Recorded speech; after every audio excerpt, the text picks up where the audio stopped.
The change is necessary. I think the only person that doesn't like change is a wet baby. And if you're going to stay stagnant in a world that's changing, you're going to find yourself behind.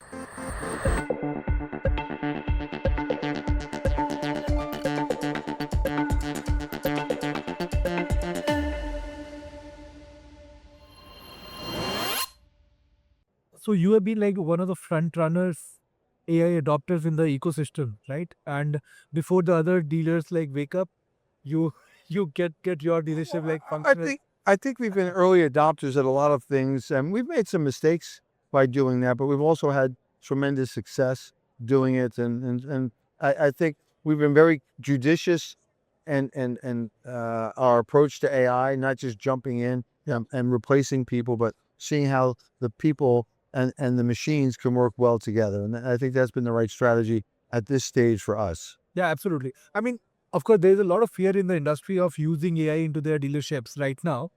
Uh, will that impact the kind of people who are working there? Will that help the dealer? Of course, AI will help you increase your revenue, cut down on a lot of inefficiencies in the system, and you'll be able to gain a tremendous top line and bottom line both Yeah, in your system. But what is the people impact that you are envisioning because of AI right now? I'm envisioning us doing a lot more business, which means I'm going to need more people, not less people. I'm going to need those people perhaps in different roles than they're in now. But anything that causes efficiency should cause growth, and I think that that's what we're looking for. I think there's that fear that someone's going to lose a job, someone's going to lose a job. I would say to you, it was just like Uber coming into the taxi space. You could say that people were losing a job, or that you could just say that some people were just doing a different job. So instead of being a taxi owner operator driver, you could be an Uber owner operator driver and serve far more customers more effectively. So we're looking at it that way. Yeah, I mean, but still, like the kind of job profiles will change, right? The people who will not be able to adopt will. I think the change is necessary. I think the only person that doesn't like change is a wet baby. And if you're going to stay stagnant in a world that's changing, you're going to find yourself behind. So, again, I don't think change willy-nilly, but be judicious about what you see going on and then adapt to that. And I think that's the right strategy. Got it. Well, and you are not someone who just adopts any new technology just for No, the sake of it, right? no. So what are the fundamental criteria that you look into before looking at like, okay, this technology works well for our dealership. Let's try to use it. Okay, one, is it relevant, right? Is it Is it relevant to the job that we have at hand? Two, does it differentiate us from everybody else, right? And three, is it sustainable? That's our three criteria. Is it relevant? Does it distinguish us from somebody else? And is it sustainable? And I think what we're building with Emily Carter, our AI agents, and the other AI agents is all of that. It's certainly relevant because they're handling our today business, right? Does it differentiate us? Yes, because it's unique. It's not what's going on in the marketplace. And is it sustainable? Well, yes. Not only is it sustainable, it's and it's constantly improving. That's fantastic. Absolutely. Right. You picked up a rather very interesting point that when you look for a new technology, is it relevant, sustainable, and really bringing good impact in the ecosystem right now that you are working on? Well, when you look at the investments, right? You can't afford to invest in something that's relevant and differentiates you, but it's not sustainable because then you burn a lot of money. I want that residual benefit to some of the return on learnings that we're getting, right? We invest our time. I want a return on that investment, and therefore it's got to be sustainable. Yeah, much of the AI that you see around feels abstract and they're like features thrown everywhere across, right? So he can do this, everything. How do you judge like a new AI that is coming into the ecosystem with the kind of impact that it can bring in? Like what all are the top 2 or 3 metrics that you will be using to Well, we want to see revenue increase and expense decrease. We want to see both, so and of that course delta. Yeah, real simple, right? We want that delta there. We want to be able to see there should be technology should bring us efficiency, and humans alone don't always give you that efficiency. So we should be able to see a marked increase in efficiency. I'll give you an example. We went on board with Revolution Parts, had some AI agents handling the incoming calls. We went from $30,000 in part sales to $40,000 in part sales. Last month was $150,000. On our way to $500,000.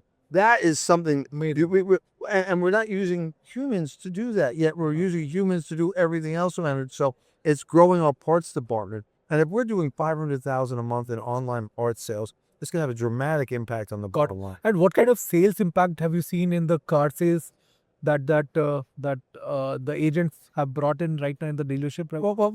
Everything is trackable, right? Because every call is monitored, every result is. Yeah. There's not anybody scuttling a call or pretending it didn't happen, and so we have actionable data on that. And the great thing is when we see a call constantly running into a headache in a particular part, we can adjust that, we can change that, and the machines are constantly learning. So if you hear Emily Carter, that's her name, or AI agent, one of them. If you hear her today and you say that's pretty good, she's only going to get better as her language model increases, as her vocabulary increases, as her ability to listen to voice inflections improves. You're going to see better outcomes. Yeah, about a year back, everyone was so skeptical about the way the AI was growing in the ecosystem, but now like mass adoption has started happening. Yeah, right. And so really what you do is you take what you did to train people and then start training the AI agents. And the difference is people lives change. They have children, they move away, they try other careers. So all that investment you made in those people is lost. I think with some of the investments that we're making in the AI agents, it's never lost. It's evergreen and it's always improving. And I think that's really the exciting part for us. Absolutely. And when you first looked at Spyne, right? What made you feel that okay, we are the right company that can bring some real impact into your dealership? Well, it was crawl, walk, run, right? You were doing the background for us. Yeah. And I thought it was seamless. The shadows were matching. I thought that was really great. And it gave us the ability to differentiate our stores. Snap your finger, boom. The Honda store in Woodside is different than the Honda store in White Plains. The Honda store is different than the Acura store. And we could do that seamlessly. Then it gave us opportunities to be able to advertise there. And that was the first foray into it. But then as we started to watch what you were doing and some of the AI technology you were leading into, I thought I saw an opportunity with a young company like yours and with a young CEO like you to say, hey, let me hitch my wagon to this guy and see if he can make some magic happen. Yeah, and hope we were able to fulfill some of these. I think we're doing very special business. I think we're doing business that people are going to write about for a couple of years from now. So I'm really excited to be a part of it. And for the dealers who are watching us speak right now and still hesitant about whether the AI should be, they should be using AI into their store or not, what is your message? You know, it's V-Auto came out many years ago. Yeah. And Paragon got a big lead out of everybody else. And dealers sat there and said, well, I'm not going to do that. I'm not going to do that. And they resisted because they thought they knew better than the machines when it came to setting pricing. They thought that their gut was a better indicator than the data. And we leaned heavily into the data. We had a monopoly, dare I say, for a number of years in our market. And now everybody's sort of caught up, but we've achieved a certain level of mastery there. Hopefully that's not the case here with AI. I hope people see the mistakes of sitting on the sidelines because you may not ever be able to catch up with some of the people that get out ahead of you. So, you know, we're insecure in that someone's going to figure out something that we don't. So we're really spending the time and putting it to work. Fundamental insecurity, why the dealers are not still adopting and sitting at the fence right now. What do you think is the fundamental insecurity? Well, good's the enemy of great. And right now times are good. So people are not necessarily trying to be great. And I can't speak for everybody. We have a lot of great dealer friends out there, but you know, it's like everything else. We run at different cases. We run at different speeds. But yeah, someone who is more forward looking, because this is the macro trend that is emerging in the industry. Right? So, and I think you want to get out there early. I think you want to be out and really understand. I mean, I went to MIT University to learn about AI, and I came back with just a little bit of knowledge, which may be dangerous, but it made it easier for me to be able to communicate with executives like yourself and have some where they wouldn't have to teach me so I could talk to them. I had a basic understanding. And there are courses now from colleges like MIT that are second to none. They can really get you up and running. I found myself cramming for a test. Our tests were due on Tuesday nights, and it had to be submitted by midnight. My wife was like, what are you doing? What are you doing? I got a test. So are you old for that? And thankfully, we're not too old. Never too old. We are still learning that phase a lot, right? At this particular scale. So what should be the future dealers doing right now to get to the stage where you are right now at? I think look for areas where you have difficulty and see how AI might be appropriate in those areas.